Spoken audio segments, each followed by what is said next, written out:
Ok, vamos a arrancar una nueva serie.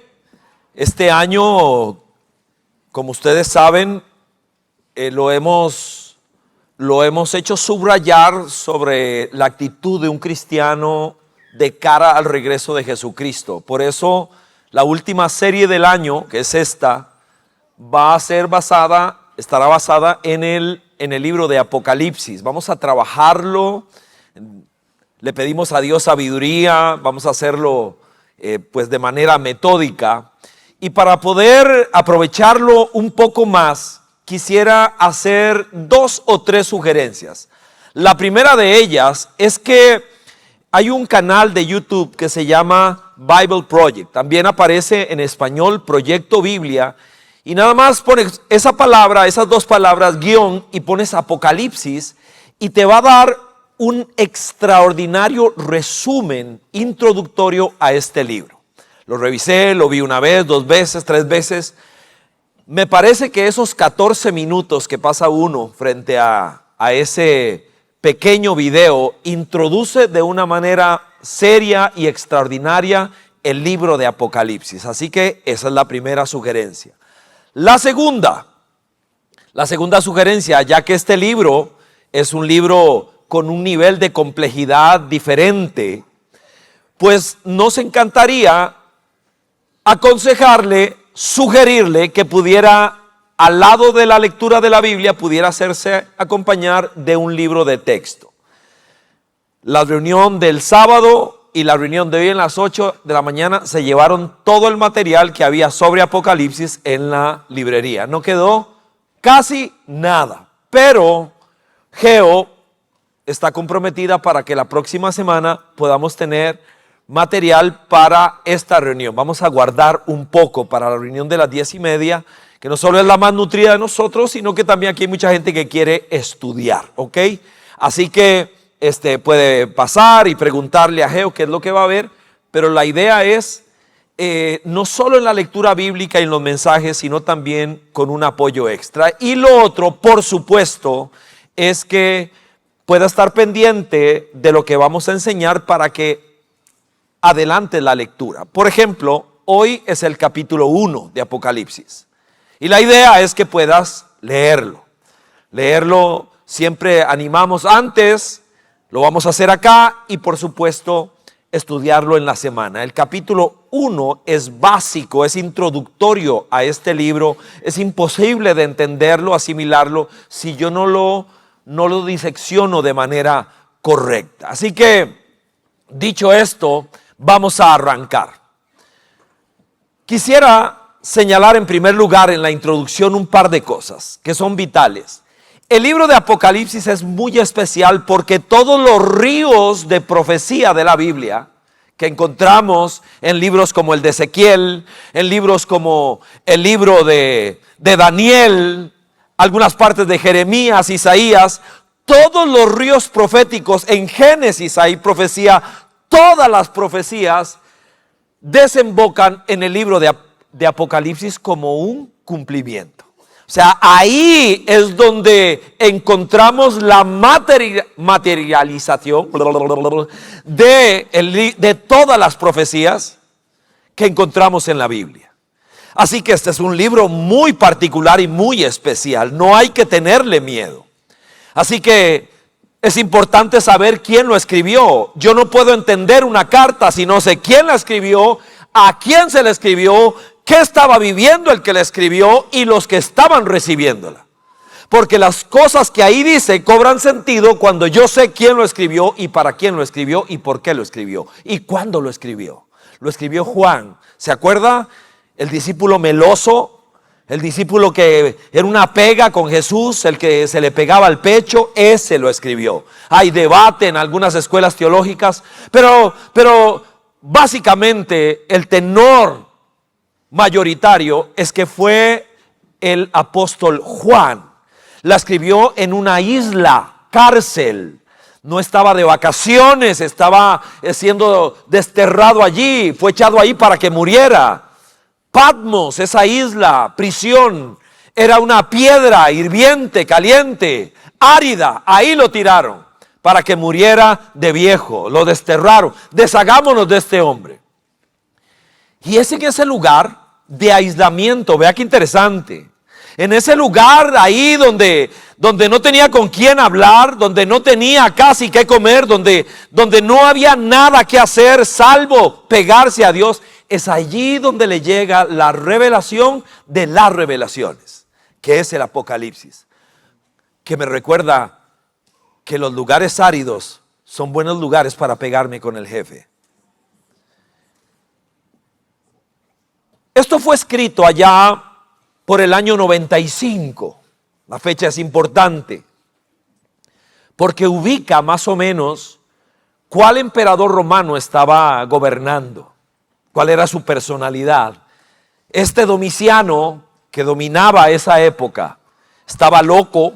Casi todos tenían desvaríos de grandeza, pero aunque todos los emperadores reclamaban deidad, adoración, este Domiciano, que era el que estaba ahí en el trono de Roma como emperador cuando Juan escribe el Apocalipsis, ese era el peor. Él decía que su cama era la cama de Dios, él decía que su mesa era la mesa de Dios. Él era el que reclamaba con muchísima fuerza que él era un ser divino y que debían todos adorarlo. Y hay un grupito allí en la época que se hacen llamar cristianos, que no se doblan delante de nadie. Y eso los pone en problemas con el imperio. Así que a grandes rasgos eso es lo que está ocurriendo. El último de los apóstoles, Juan, desterrado, y allí recibe la revelación, que esa es la palabra que se traduce desde Apocalipsis. Eso literalmente significa. Es un contexto de mucho sufrimiento, de mucha persecución. Eso dice el capítulo 1 en el verso 9. Juan se presenta diciendo: su hermano Juan, compañero en el sufrimiento. Yo soy uno más. Usted no está sufriendo solo. Todo la estamos viendo difícil. El cristianismo hizo que familias desconocieran personas, que hombres, mujeres y niños sufrieran de muchas maneras. Muchos hombres perdiendo sus trabajos, algunos siendo privados de libertad, como es el caso de Juan. Me parece importante señalar algunas cosas que son un error grave para interpretar el Apocalipsis. Errores graves y normales. Me parece que cuando alguien entra por esta puerta, termina en un lugar equivocado. La primera cosa que veo que nos hace errar al blanco es la mala motivación. El libro de Apocalipsis es un libro que genera un interés raro. Entonces la persona se está recién entregando a Cristo, recién convertido, y lo primero que quisiera leer es el Apocalipsis porque es un libro como intrigante. Quisiera saber qué es lo que hay allí. La Biblia es un libro lógico. La Biblia es un libro lógico, tiene inicio, que es el Génesis, y tiene un final, que es el Apocalipsis. Yo no puedo empezar un libro por el final, porque no voy a entender nada. Necesito tener una mente cristiana que no es otra cosa que una mente bíblica. ¿Recuerda al muchachito flaco que se paró aquí al frente a regañarnos el domingo pasado? ¿Ok? A decirnos que tenemos que leer la Biblia, que tenemos que regresar a la Biblia, y esa Biblia donde no nos entran mensajes de texto. Así que es muy importante saber, sin duda alguna, que una mala motivación, digamos de intriga, pero que no está sustentada con un saludable deseo de aprender. Entonces llego a la Biblia tratando de averiguar quién es el anticristo. ¿Quién es? Y música de fondo así de tenebrosa. Y quiero saber, porque ahí deben haber algunas pistas. El libro de Apocalipsis me dice que hay un anticristo, me dice que hay un espíritu anticristiano, eso me lo dice, pero no tiene interés en decirme quién es el anticristo. Y yo tengo que saber cuál es propósito. Hoy vamos a hablar de los dos propósitos, de los cuales el capítulo 1 me dice a mí, tiene el Apocalipsis, y que cuando los tengo claros en mi mente y en mi corazón, me ayudan a navegar por este libro de una manera saludable.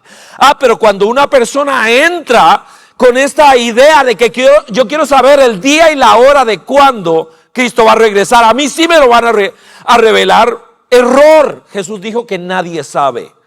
Y luego quiero saber quién es la gran ramera y la gran Babilonia y quién es el falso profeta. Mire, entonces hay gente que dice el anticristo tiene que ser o Putin o Trump, uno de esos dos.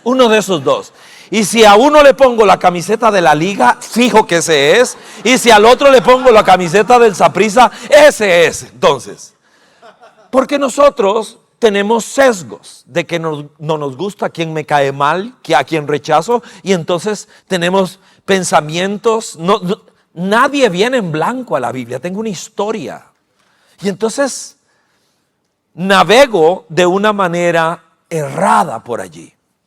El segundo error, y esto es una motivación para convertirnos en estudiantes, discípulos de Jesucristo por su palabra, es la ignorancia en general de la Biblia, la ignorancia del Nuevo Testamento, la ignorancia del Antiguo Testamento. ¿A qué me refiero? El Apocalipsis tiene 404 versículos, de los cuales 278 aluden al Antiguo Testamento. Se dicen cosas en el Antiguo Testamento que cuando alguien las conoce, no se pone a batear o a especular en el Nuevo Testamento. Cuando dice 666, no 666, sino 666, es humanidad pura en su máxima expresión. Es el anti-Shema. Oye Israel, Jehová vuestro Dios, Jehová uno es. Y le vas a decir esto a tus hijos en el camino, lo vas a pintar en tu casa y vas a hacerlo de esta manera. Te lo vas a marcar en la frente y te lo vas a poner en la mano. La Biblia es una manera de pensar y es una manera de actuar. Eso es lo que está diciendo. Nosotros andamos buscando ahí el numerito. Porque para estudiar el Apocalipsis, muchos de nosotros llegamos aquí habiendo visto El Exorcista. Y entonces, esa es nuestra preparación. Necesitamos venir a la Biblia con seriedad. ¿Ok? Y vamos a tratar de generar un planché para que nosotros podamos levantar con solidez. ¿Es un libro difícil? Sin duda, sin duda. Complejo. Diría que me sacó canas este estudio, pero no me va a creer. Dice así, Apocalipsis capítulo 1, verso 3. Esto espero que arranque de una vez y por todas esa mentira diabólica que algún día se nos dijo, que leer la Biblia me vuelve loco, que leer la Biblia me va a confundir. Vea lo que dice la Biblia de este libro, uno de los más complicados de toda la Biblia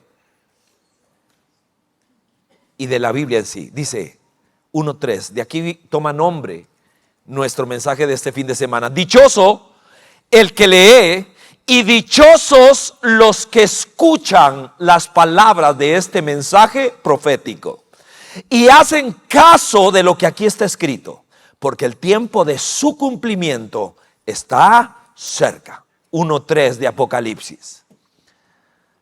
Vea el orden de esta promesa. Va a ser dichoso y va a ser muy dichoso quien oiga, quien lea, quien haga. Quien escuche, quien lea y quien haga. No venimos a informarnos nada más, venimos a que la palabra de Dios me desafíe. Tengo que tomar decisiones en mi vida y pedirle a Dios que me dé las fuerzas para hacerlo. De aquí interesante, empieza diciendo, dichoso el que oye. ¿Por qué? Porque el 90% de las personas en aquel momento eran analfabetos, que llegaban a la reunión cristiana y alguien tenía que leer. Uno de los pocos que podía leer, leía para todos las cartas de Pablo, los evangelios, algún libro del Antiguo Testamento. Dichoso el que escuche, el que lea, y luego de eso, que decida hacer. Así que arrancamos. Señor, en esta mañana, gracias. Aquí estamos una vez más. Bendecimos tu nombre. Tomo un instante para orar por Vida Abundante Uruguay, particularmente por la menor de nuestros misioneros allá, Isa. Se fue siendo una niña, ya es una muchacha, enferma de neumonía en este momento. La bendecimos, Señor, y pedimos salud para su cuerpo. Te pedimos que la guardes y que la protejas. Gracias por Vale, su hermana mayor. Gracias por Ire, por Coco, por todo el equipo. Los bendecimos, Señor. Gracias por habernos dado el privilegio de haber sembrado una iglesia en el país, Señor, más escéptico de América. Proclamamos que la persona de Cristo sigue siendo la respuesta para cualquiera. Que tu obra crezca en ese lugar. Lo pedimos y ahora te rogamos, Señor, en el inicio de esta aventura en el libro de Apocalipsis, danos lo que requerimos para poder caminar de tu mano. Ayúdanos, Señor, guíanos. Te amamos, Señor, queremos conocerte. Abre tu palabra para nosotros, en el nombre de Jesucristo, que así sea. Amén. Muy bien.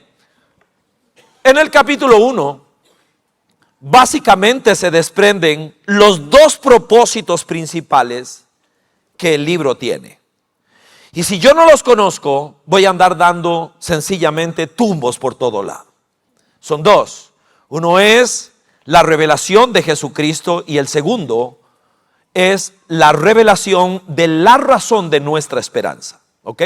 Vamos con el primero. ¿Por qué dichoso? ¿Por qué dichosos?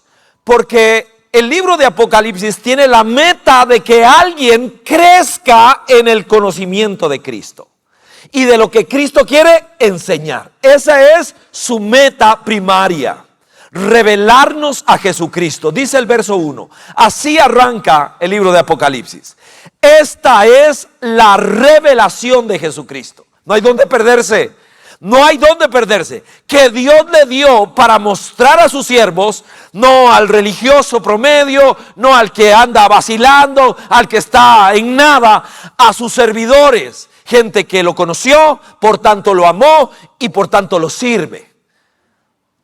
En alguna parte, en su casa, se entiende como un servidor de Dios, en su trabajo, en todo lugar. A sus siervos, lo que sin demora tiene que suceder. Jesucristo envió su ángel para dar a conocer la revelación a su siervo Juan. Ya dijimos cuál Juan era, ¿ok? Así que, básicamente, tiene que haber una evolución nuestra. La iglesia tiene que aprender a conocer a Cristo de una manera creciente, ascendente. Entonces hay gente que se quedó en la Navidad. La celebramos y celebramos que alguien nació. Eso significa Navidad. Nació para darnos vida. Eso significa nativitate. ¿Ok? Alguien nació para darme vida a mí. Ok, está bien. Nació en un pueblo humilde, en Belén. Apenas habían ahí unas cuantas decenas de personas. Conocemos la historia, los regalitos, pero no se quedó ahí, creció. Se hizo ayudante de carpintería con su papá José. Luego su papá muere, desaparece de la escena. La explicación es que falleció José. Y el encargado de la carpintería ahora era Jesús. Y empezamos a seguirle la pista. Un día se quita el delantal, lo guinda, se va al río, le dice al bautista, bautíceme. Empezó la fiesta. Luego se va para la sinagoga y escarba y encuentra: el Espíritu del Señor está sobre mí, me ha ungido para proclamar el año agradable del Señor, y empieza su ministerio. De ahí se va para el desierto. Ahí sufre tentación, acabamos de hablar de eso. Y luego vienen 3 años de ministerio. Usted los conoce, ha leído los evangelios. Termina en una cruz, muerto, y luego resucita al tercer día. El Apocalipsis me dice más acerca de Jesús. Me dice qué sigue, qué pasó después, cómo está Él ahora, cuál es su carácter, cuál es su personalidad. Ese será el mensaje de hoy en 15. León y Cordero. Cordero y león, mejor dicho. ¿Ok? Jesús es el revelador por excelencia. Y usted y yo tenemos que saber que necesito crecer en el conocimiento de quién es Él. Nosotros somos como los caminantes de Maús. Los caminantes de Maús que los narra Lucas. Ahí van jorobados, como signos de pregunta, jorobados, tristes, va de vuelta a casa. Derrotados, vienen de Jerusalén, vienen de ver a su Señor y a su Maestro, hecha una bola de carne molida, pegada en una cruz con unos clavos. Los romanos ganaron, los judíos ganaron. Y hablan en pasado. Nosotros creíamos que Él era el que nos iba a libertar. Nosotros creíamos que Él era el Mesías. Hablan en pasado, derrotados a muerte. ¿Por qué? Porque su última imagen de Jesús es una bola de carne molida, subida, desnuda, ahí pegada con unos clavos en la cruz. Ganaron los romanos, ganaron los judíos. Devolvámonos a casa. Pedro se devolvió a pescar y ellos iban para su casa de Maús. Entonces, hay algo extraordinario. Jesús se les pone en el camino, ya resucitado, ellos no lo reconocen. Seguro recuerdan la historia. Empieza a caminar, y empieza a decirles, dice que les abre las escrituras y les prueba todo lo que decían de Él, la Biblia, en este caso el Antiguo Testamento. Y les hace narración de eso. Y cómo el Mesías tenía que sufrir y padecer. Era el Cordero de Dios que quita el pecado del mundo. ¡Wow! Así que dice que su descripción posterior es: nos ardía el corazón. Teníamos fuego en el alma por empezar a aprender de quién era Jesús. Y en eso se revela a ellos. Y luego desaparece. Y ellos regresan a dar testimonio. Crecieron en Jesucristo. Jesús es el revelador por excelencia. ¿Quién me enseña acerca de Dios, de lo que Dios quiere, del carácter de Dios? ¿Es la iglesia evangélica? ¿Es vida abundante? ¿Es la iglesia católica? ¿Quién me enseña? Cristo. Él es el revelador por excelencia. Él es la fuente de revelación. Esta es la revelación de Jesucristo. Así empieza el Apocalipsis. Jesús es la máxima revelación de todo. La Biblia dice que hay 3 vías de revelación de quién es Dios. La primera, la naturaleza. Dice el Salmo 19: los cielos cuentan la gloria de Dios. El firmamento anuncia la obra de sus manos. Dice que un día le dice al otro de la grandeza de ese Dios. Le pasa la estafeta del mensaje. La naturaleza me habla de Dios. La naturaleza no es mi mamá. No es mi mamá. Mi mamá es Cinia. La naturaleza es mi hermana, porque somos del mismo que nos hizo, el Creador. No la adoro, nada. No es mi mamá. La madre naturaleza, error. En segundo lugar, es la Biblia. El Salmo 19 es un salmo de revelación. Primero, naturaleza. Segundo, la revelación especial. La ley del Señor, dice, es perfecta, que convierte el alma. Dice 2 de Timoteo 3:16 que toda la escritura es inspirada por Dios y útil para enseñar, para redarguir, para instruir en justicia, a fin de que la gente que va a vida abundante estén preparados para toda buena obra. La palabra me prepara para esto. Pero la máxima revelación de Dios es Cristo. Quiero saber su carácter, su personalidad, lo que le gusta, lo que lo enoja. Véalo, es Él. Su discurso y su carácter. Así que una escena más que nos ayude a entender este concepto. Ahí están los discípulos en la barca, tormenta así de morirse del terror. Dice que como pocas veces, ya para que marineros expertos como Pedro, su hermanillo y algunos otros que eran pescadores, que han vivido muchas tormentas, dicen: de esta no salimos. No era cualquier tormenta. Y de repente se levanta Jesús, regaña a la tormenta, la calma: cállese ya, se me va calmando ya, como niña malcriado, ya, quieta. Y dice que el agua, el viento calmado, todo tranquilo. Y se vuelven a ver Los 12. Y lanzan una pregunta. ¿Quién es este? ¿Quién es? Están conociéndolo, igual que usted, igual que yo. ¿Quién es este? Que es capaz de volver a ver el agua y callarla. ¿Quién es este que la naturaleza se doblega delante de él? ¿Quién es? ¿Quién es? Buena pregunta. Puse con lápiz en mi Biblia de papel. Buena pregunta. Nos va a tomar la eternidad responder a esa pregunta. ¿Quién eres? Porque Jesús en el Apocalipsis dice, para que se den una idea, dice, yo soy el alfa y yo soy la omega. En español es, yo soy la A y también soy la Z. Y la gran mayoría de nosotros, para conocerlo a Él, estamos en la primera letra, en la A, y minúscula. Falta mucho por conocerlo. Cuando alguno de nosotros dice arrogantemente, y conocí al Señor, lo estamos conociendo. Me convertí, nos estamos convirtiendo. Ahí vamos, pulseándola de camino todos los días.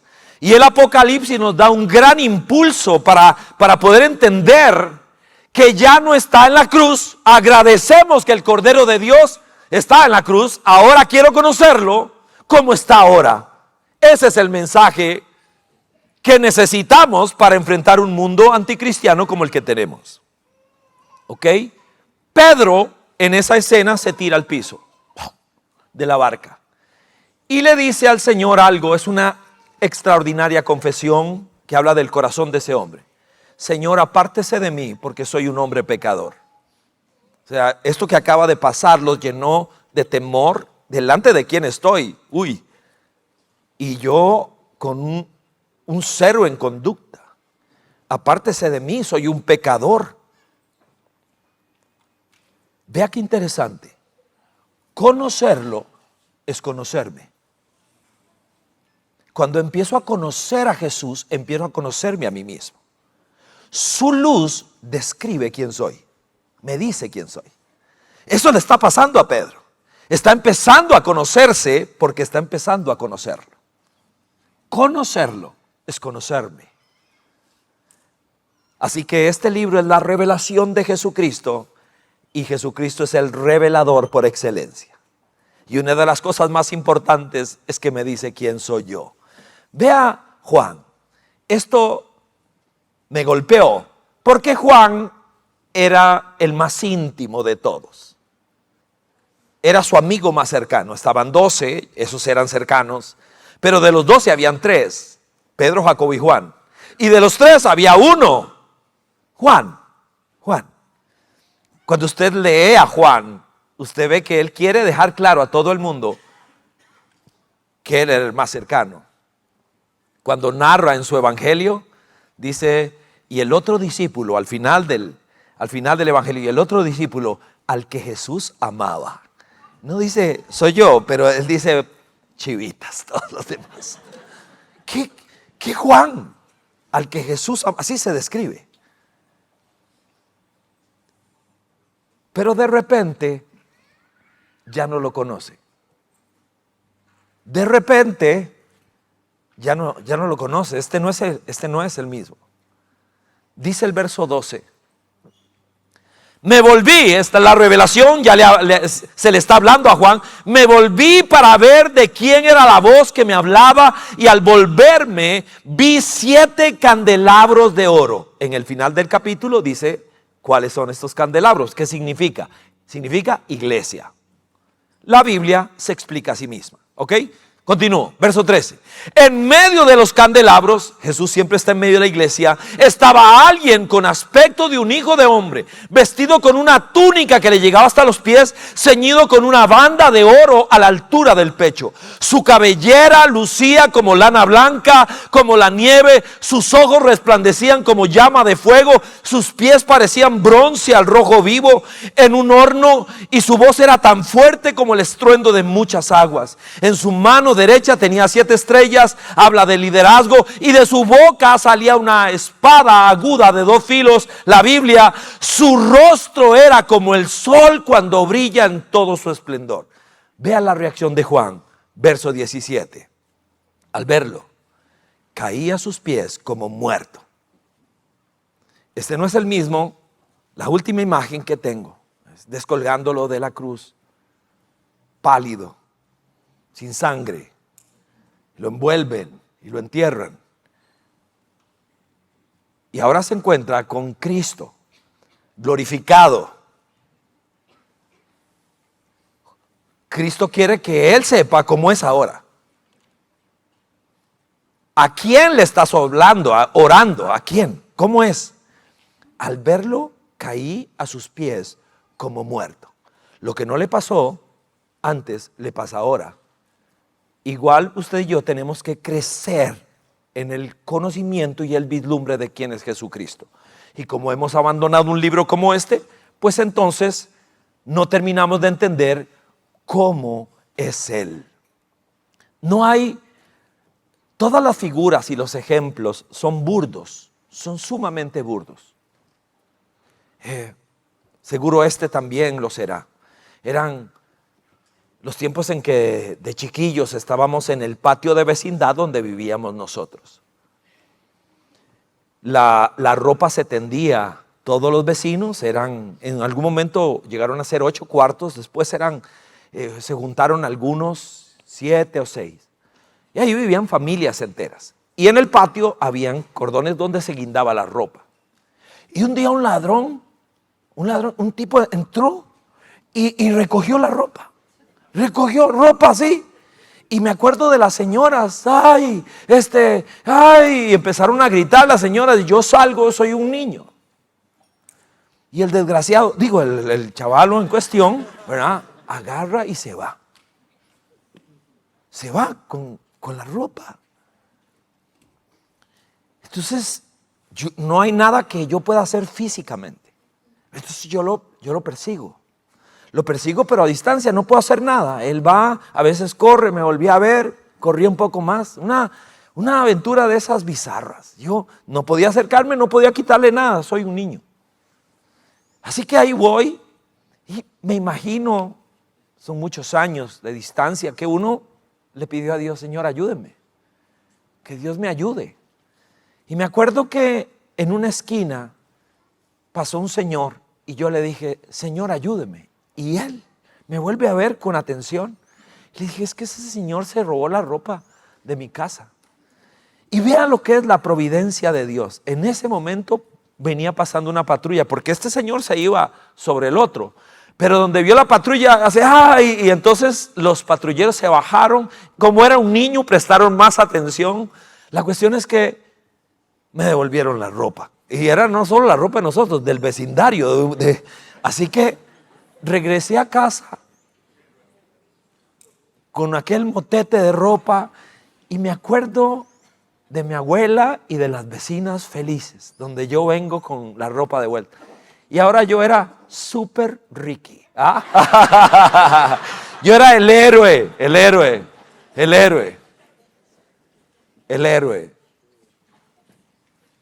Todos los ejemplos son burdos. Fuimos despojados, nos robaron, nos quitaron todo. Y de repente el Cordero de Dios se va. El Apocalipsis es la muestra de que Jesús vuelve con todo lo que nos quitaron. Se devuelve con todo lo que Él lo ganó. Él rescató todo otra vez. El paraíso perdido se los traigo de nuevo. De eso trata el Apocalipsis. No puedo tenerle miedo a ese libro, porque fue escrito para gente que la está pasando mal, para que tengan esperanza. Eso nos lanza al siguiente concepto. El segundo propósito no es solo conocer a Cristo, a Él cada día más profundo, y la B y la C de lo que Él es, y C1, C2, C3, adentrarme en quién es Él y lo que ha hecho por nosotros. En segundo lugar, revela la razón de nuestra esperanza. Es que los cristianos a quienes les escribieron perdieron su trabajo por la fe. Su familia les dijo, no los conozco, ustedes ya no existen para nosotros. Haga de cuenta que nunca que te moriste para nosotros. Jesús en Mateo 24 había profetizado que eso iba a ocurrir. Había dicho que a muchos de ustedes, su misma familia los va a entregar a las autoridades. Verso 4, dice así: gracia y paz. Esta es más que un saludo.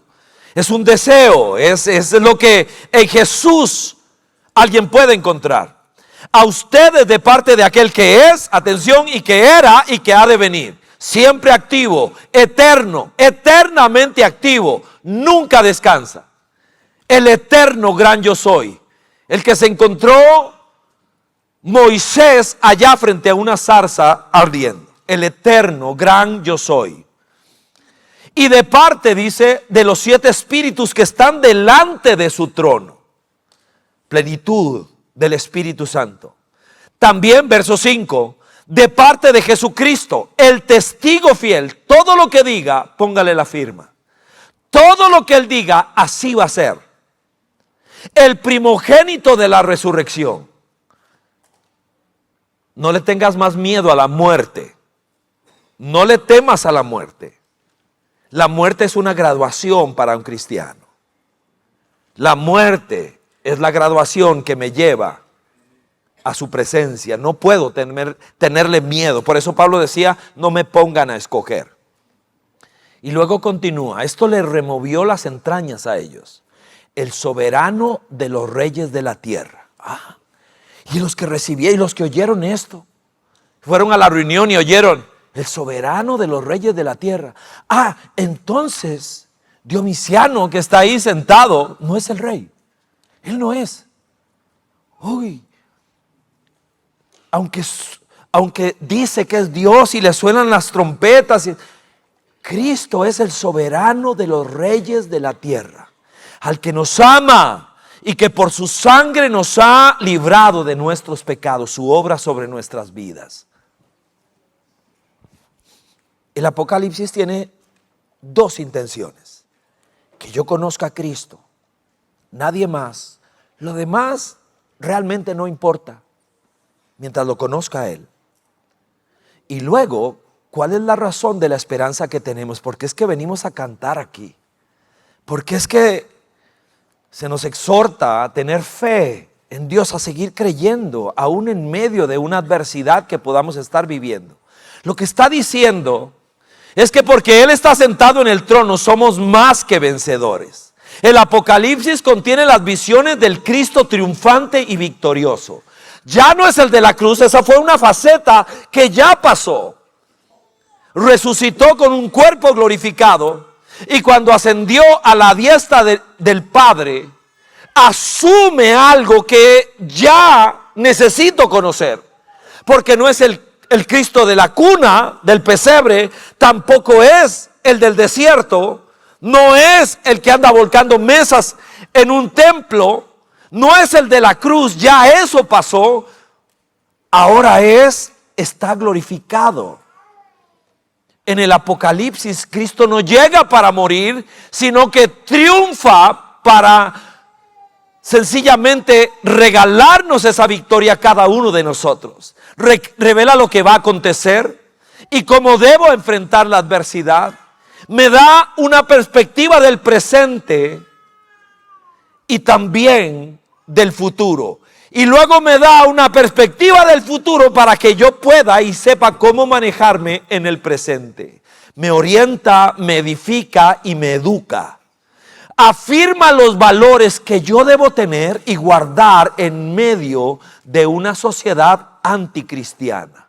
Ese es el mensaje a las 7 iglesias que Silvia Zúñiga va a compartir con nosotros. La sorpresa para ellos es quién está en el trono. Se describe el cielo, la eternidad. ¿Quién está en el trono? Ya no está Nerón, estaba loco. Fue el que mató a Pedro seguramente. También el que decapitó a Pablo, Nerón. Ya no está Vespasiano. Ya no está Tito. Ya no está Domiciano.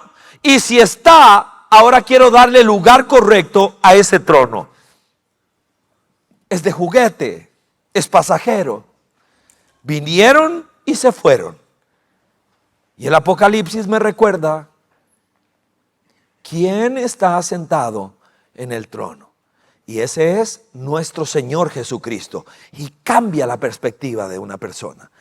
Que hay alguien presidente y hay alguien que dice que es rey. Vienen y se van. Crecen, envejecen y se mueren. Y viene otro. A este no lo mueve nadie de ahí.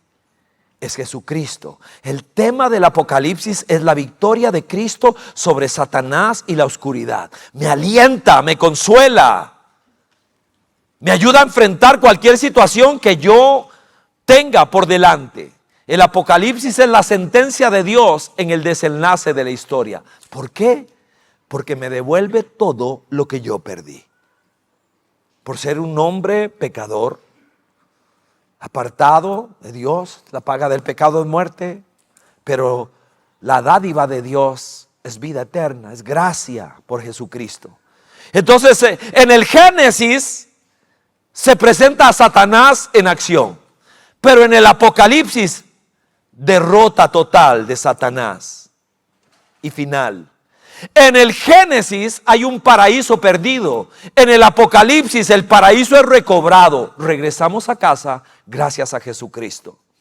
En el Génesis entra la muerte. En el Apocalipsis se anuncia que ya no habrá más muerte ni más dolor. En el Génesis se promete un redentor. En el Apocalipsis esa redención es consumada. El gran tema del Apocalipsis es la victoria de Jesucristo sobre todo aquello que nos tenía la sandalia puesta en el cuello a nosotros. Leía a un autor que nos recomendaba Cintia Bermúdez y en una parte de uno de esos libros, porque me encantó el autor, decía que no deberíamos tener adornos en la oficina, sino íconos. Íconos que me hablen, que yo vuelva a ver para alguna parte y vea algo que me hable. Y lo puse en práctica. Así que tengo varias cosas que me hablan. En un lado tengo una estatuilla tallada en madera. Esa me habla mucho. Tengo que volver a verla muy a menudo y trato de que no se vuelva costumbre. Me la regalaron. Es una figura de Pedro ahogándose. Muy ligada a la canción que estábamos entonando ahora, que tú nunca llegas tarde. Es basada en esa escena de la vida de Pedro. Aunque fuimos arrojados a las aguas, siempre a tiempo, nunca llegas tarde. Y entonces Pedro está con su mano extendida, es hermosa la estatuilla, y Jesús sobre las olas extendiéndole la mano. Me habla muy a menudo, liderar una iglesia no es sencillo, sabiendo todas las limitaciones que uno tiene. Toda la adversidad que hay, es una guerra constante, las cosas que ocurren. Difícil, tantas personas que trabajan en un lugar como este. No es sencillo. De ahí surgió una de las oraciones cortas más hermosas que conozco. La oración de Pedro. ¿La recuerda? Señor, sálvame que perezco.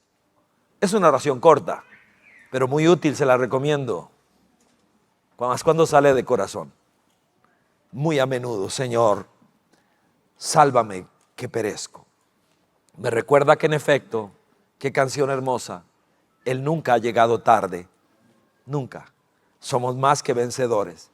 Y el libro de Apocalipsis lo que espera, a manera de resumen, es recordarnos, revelarnos quién es Él y recordarnos cuál es la razón de nuestra esperanza. Hay alguien que manda y está por encima de todo. Y pronto, dice la palabra, regresará y ahora sí, la plenitud de su reino vendrá. Concluyo con esto. Necesitamos desarrollar un verdadero sentido de urgencia, porque cuando no tengo en mi mente y en mi corazón que en efecto pronto el Señor regresará, que esa palabra implica que debo prepararme, vengo pronto, implica inminencia. Lo que estaba diciendo, lo que eso significa es prepárate, prepárate. Tienes que estar listo, no puedes estar durmiendo. Eso es lo que dicen los evangelios. Así que vamos a estudiar el libro de Apocalipsis. Vamos a estudiarlo en comunidad. Dice 1:3, lo leímos ya. Dichosos los que leen, dichosos los que oyen. Vamos a estudiarlo como iglesia e individualmente. Vamos a estudiarlo con respeto. ¿Sabe qué dice el verso 18 del capítulo 22? Si alguien le quita este libro y si alguien le añade a este libro, las plagas que están acá vendrán sobre esa persona. Upa, uy. Vamos a estudiarlo con respeto. El libro de Apocalipsis no es para inventar, para ponerse exótico. Vamos a estudiarlo con inteligencia espiritual. Atención, con inteligencia espiritual. Hoy la locura es la inteligencia artificial, pero en la Biblia se habla de la inteligencia espiritual. Es diferente y es la mejor y es la más importante de todas. La otorga el Espíritu Santo cuando alguien se nutre de las palabras de Dios. Se le llama mente cristiana. Una mente cristiana es una mente bíblica. Necesitamos gracia para estudiar el libro de Apocalipsis. Dice 22:17 que el que quiera venga y tome gratuitamente. Anhelamos su regreso y lo hacemos atentos y despiertos. Póngase de pie, por favor. En mi vida ha sido bueno. En mi vida ha sido tan fiel. Hasta el último aliento yo cantaré de lo bueno que es Dios. Amo tu voz, me has guiado por el fuego y en oscuridad a mi lado has estado. Hoy te conozco como un padre y como amigo fiel. Yo vivo estoy por lo bueno que es Dios en mi vida. En mi vida ha sido bueno. En mi vida ha sido tan fiel. Hasta el último aliento yo cantaré de lo bueno que es Dios. Yo cantaré de lo bueno que es Dios.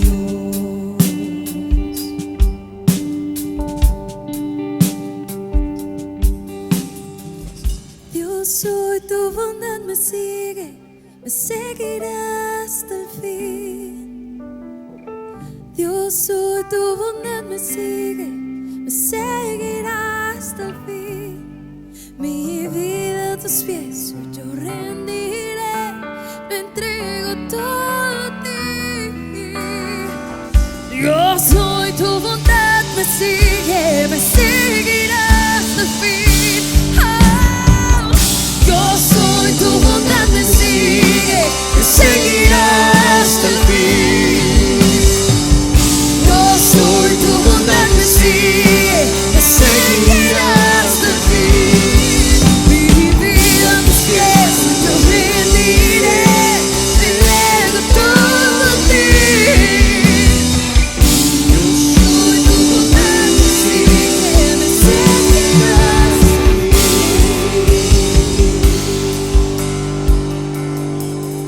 Bendecimos tu nombre, Jesús. Gracias por tu amor sobre nosotros. Que así sea, hoy y siempre. Amén, amén y amén. Denle un aplauso a su Señor, ¿sí? Dios te bendiga.